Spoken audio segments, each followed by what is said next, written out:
guys, it's Ariana. Welcome back to my channel. So for tonight's video, we're going to be reading some more scary stories. So like I said in my last video, sorry I've been gone for like 2 weeks. I had a minor surgery and everything is all good now. So I'm feeling better and I got good test results back. So I can now carry on with my life and continue making videos for you guys on YouTube. So I'm gonna be reading some creepy stories and I have a bunch saved from Reddit, so I'm gonna just jump into those because they have been sitting in my I need to read these message to myself for quite a long time. This one is literally from a year ago. So I'm going to jump into these spooky stories. So this one is from the True Scary Story section and it's from the Reddit author Kayla Marion. Sorry if I said that wrong. And it's titled My Creepy Online Encounter. When I was single, I ventured into the world of online dating and stumbled upon a guy named William. Our initial interaction seemed harmless enough as we exchanged messages, but one day things took a bizarre turn when we exchanged numbers and he initiated a call. During our conversation, he adopted an unsettling demeanor, referring to me as his pet and subjecting me to a weird intelligence test. Despite passing the test, his behavior grew increasingly more strange. One particularly alarming proposition involved his desire for me to visit him and star in a homemade horror film, wherein he envisioned me as a belly dancer performing in scenes of questionable nature, including a chilling scenario of bathing with him in a tub of fake, or so I hope, blood. His unsettling idea even extended to plans to lure me into the woods to experiment with hypnosis using an emerald necklace. Feeling deeply unsettled, I made the decision to sever ties with him. As I went to his profile to block him from further contact, curiosity led me to go through his photos first. What I discovered only fueled my unease. He was a bald man, anored with tattoos, sporting eerie white contact lenses, and posing in unsettling scenarios, such as hopefully fake, blood-covered garage while wearing a ski mask. Without hesitation, I blocked him, hoping to leave this creepy encounter behind me. Years later, just when I thought I had escaped his eerie presence, fate threw an unexpected curveball at me. While I was driving home from the mall, a vehicle pulled up beside me, and to my horror, it was him. His eerie grin and knowing wave sent shivers down my spine. I watched him as he sped off. The memory of our strange conversation and his eerie demeanor came flooding back to me. That night, I made sure all of my doors were locked and I double-checked all of my windows. I couldn't help but wonder what could have happened if I had agreed to meet him in person, but I was grateful for my instinct that led me to block him all of those years ago. From that day on, I was more cautious about who I interacted with online, realizing that not everyone is who they seem to be. Yeah, that's just all around bad vibes. I'm glad you decided to sever ties with him and not talk to him anymore because that's just weird. I don't really have any other words to describe just how unsettling I was reading the bloody bathtub scenario and the luring you into the woods. What the fuck? I don't know. That's just a lot of weird. The next one is from the Spoopy Cjades section. It is from the Reddit author Strawberry Dawn, and it's titled, A Ghost Saved My Life. This happened when I was either 15 or 16. It's been around 10 years since then. To give context to my house layout, we have a long hallway that leads directly into the kitchen. Through the kitchen leads to the carport. We have 2 fridges out there, one full of water and drinks, and it was around 4 a.m. that I woke up from a dead sleep. I was super thirsty, so I got out of bed, completely half asleep, and made my way to the door and opened it. I walked down the hallway, basically dragging my feet just to get some water from our outside fridge. This was one of those nights where our bathroom light was off, and it was pitch black, but I could see a little due to the outside light reflecting into my kitchen. As I'm walking down the hallway, to my left is the vault room we have where we keep miscellaneous things, like our hunting gear, equipment, important files, and our vault. As I'm about to step into the kitchen, it was like a wall was in front of me. I stopped dead in my tracks and I heard, clear as day, "Don't go out there." That woke me up. I didn't even question it and I went back to my bed. The next morning, around 10 or 11, I woke up to the sound of people in my house.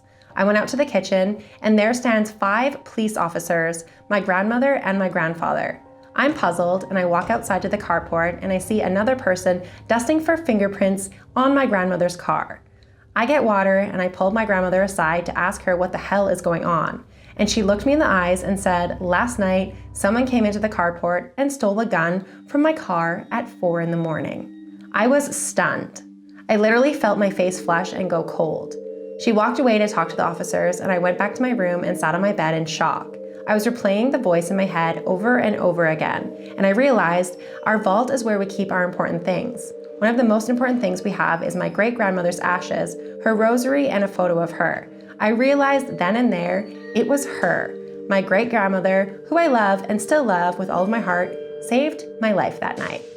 That is such a phenomenal story. I love the fact that you heard her voice and you remember her voice and like you just had the overwhelming feeling of like, holy shit, this is my grandmother, she saved me. Like, that's a really cool story. I'm glad you didn't go out into the garage and you listened to your ghost grandmother's voice, but that's just really freaking scary. And I'm happy that had a happy ending, but at the same time, why do people have to break into people's houses? Like, that's just a whole lot of awfulness.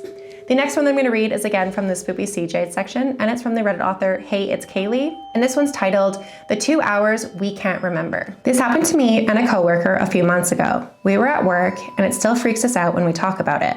I work as the only reception at a busy eye clinic in a mid-sized city, just slightly bigger than the Chattanooga, Tennessee. On this day, I was training my coworker, let's call her A, to take over my position because I was getting ready to move. It happened on a Tuesday afternoon, which is why it still feels so strange to me. Tuesdays were always slower. We only had one doctor and about 25 patients. So time didn't tend to fly by like it did on the other days. Wednesdays, for example, were chaotic, with 2 doctors and around 80 patients. Those days, sure, I barely noticed time passing because I was constantly working. This was a Tuesday and everything should have been fine. So A and I were at the front desk. I was showing her some stuff when a patient who had a 1 o'clock appointment came to check in. We got her checked in, put her chart, and sent her back for her appointment. Everything seemed routine. Here's where it gets weird. It felt like just a minute or two later, the same patient came back to check out.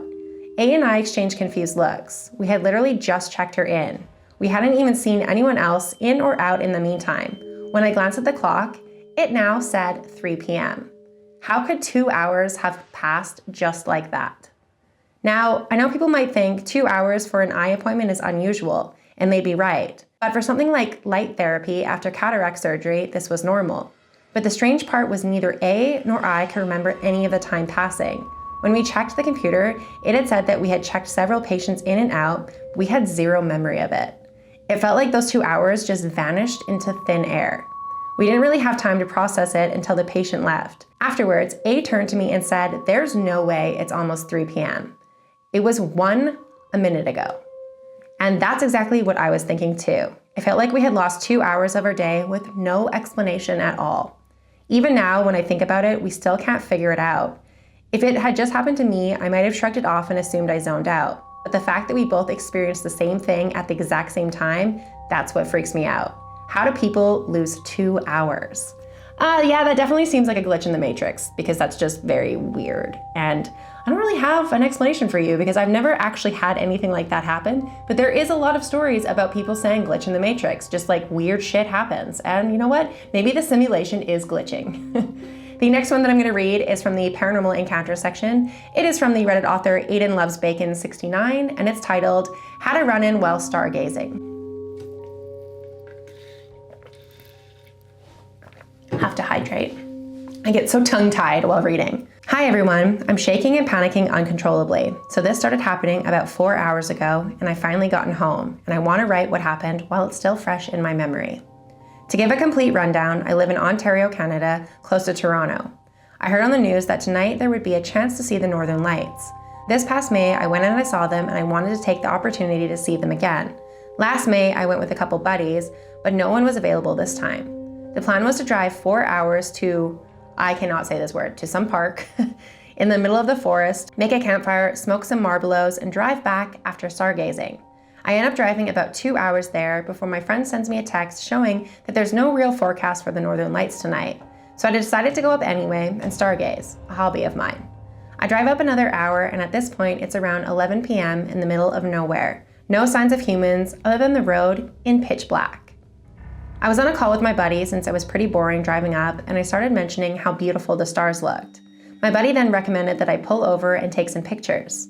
I ended up pulling over, turning off the lights of my car while leaving it completely running, and standing beside the forest. For about 5 minutes, everything was perfectly fine, and I was admiring the stars and gushing to him about it.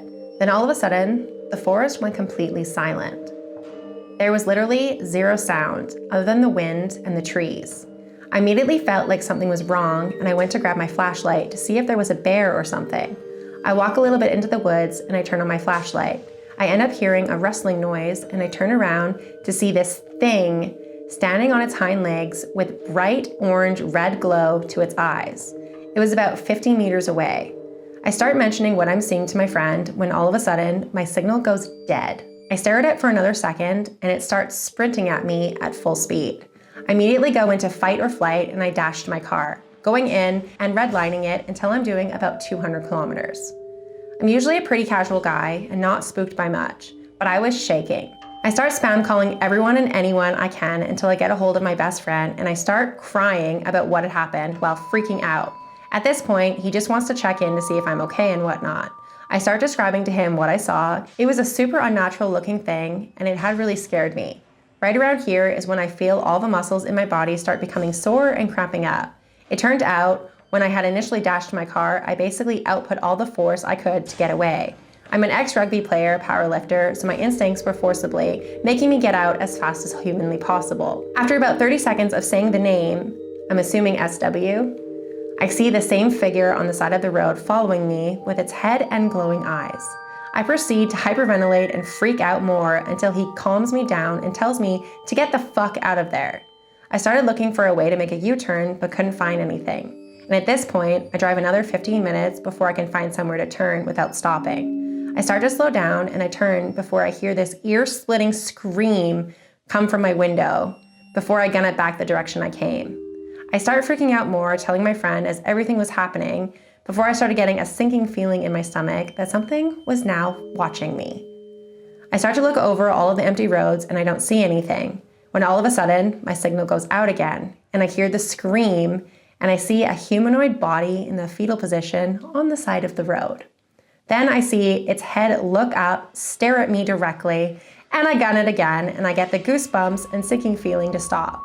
I continue trying to contact everyone to no avail. I ended up trying to calm myself down with music and hear something tapping on my sunroof. I don't know how I knew, but I knew something wanted me to open the sunroof cover and look at it. I prevailed and I never looked, but never lost the sinking feeling that was there.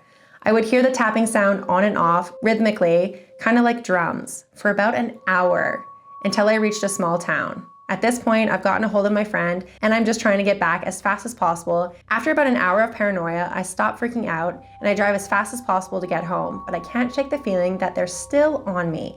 I've locked all my doors and windows, and I'm still freaking out like crazy. I don't know what to do, and I'm completely losing my mind. Update. I can't stop shaking and the sinking feeling is still there. I can't stop checking my windows every 5 minutes. It kind of sounds like you're having a panic attack. It also kind of sounds like you have a lot of anxiety. So I don't necessarily think going out into buttfuck nowhere by yourself is necessarily the best idea for you. You probably should always go with a buddy.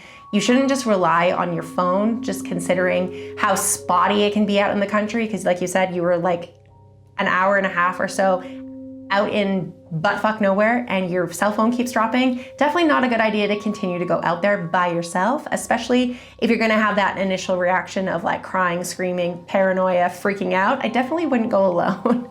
That is a lot of terrifying vibes that I'm getting from this video. It does sound like you encountered an SW, and that is fucking terrifying. It also could be a Wendigo, which is also terrifying. I don't know if you're supposed to say that word either. I watch a lot of Supernatural though, and they always say SWs and Wendigos. So could be not that you're supposed to say it. I don't really remember. That's absolutely terrifying, and definitely don't go out into the country by yourself. That's just not a good idea.